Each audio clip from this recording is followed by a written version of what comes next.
Today's reading at Mass, we listened, we heard about the woman at the well. The woman who was broken, who was rejected, who had been used and abused and thrown away. And she was searching. And then when she saw Jesus, she just assumed he was another user, abuser, thrower away person. And she wasn't particularly polite to him. And yet she hung in there in her truth. She didn't hide her wounds. She didn't open up right away. But Jesus stayed in there with her in that messy little conversation. And she was transformed. All she had done was to go get a bucket of water. And she was transformed. St. Teresa of Avila has a wonderful teaching because it's really, really clear from the scriptures that every one of us, every single last one of us without exception, is called to that transformation that brings us to our true self, how God created us, the mission, the purpose that God created us for. That's for all of us. And Teresa of Avila has this wonderful image about water and the transformation. And she gives 4 steps. When we're beginners, when we start to pray, we have to work really hard. It's not easy because our minds flit all over the place and we fidget. We're not used to it, so we can only pray for a little time. And she said that's like going out to get water with a bucket like this woman did. And then you have to bring it back to the plant where you're going to water it and kind of sloshes all over and just a little bit gets there. And then the second you eventually learn, dig a trough. And water can get down. Well, it's still work. It's work to dig a trough. But it's still easier than hauling those pails all over the field. And then the third way is building a water wheel so that the wheel can go into the well, bring it up, and dump it off into it's getting better, it's getting easier, it's getting part of my nature now. I know how to do this. And the fourth water is when it rains.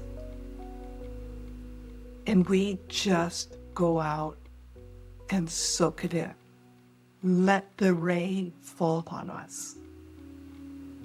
That's a unique type of prayer. And we have to go through the stages. I can guarantee you, I remember what it was like when I was a postulant. I had to pray for 30 minutes and be quiet. Thought I would die. But eventually it became part of me. And it gave me more hunger and more space for God. We can stand and allow him to rain his mercy and his grace on us by being in the presence of the Eucharist. By being silent, by sitting maybe just on your front porch and allowing your soul to be still before God and allow him to hold you, perhaps to speak to you, perhaps he'll shine a light for you and show you an insight.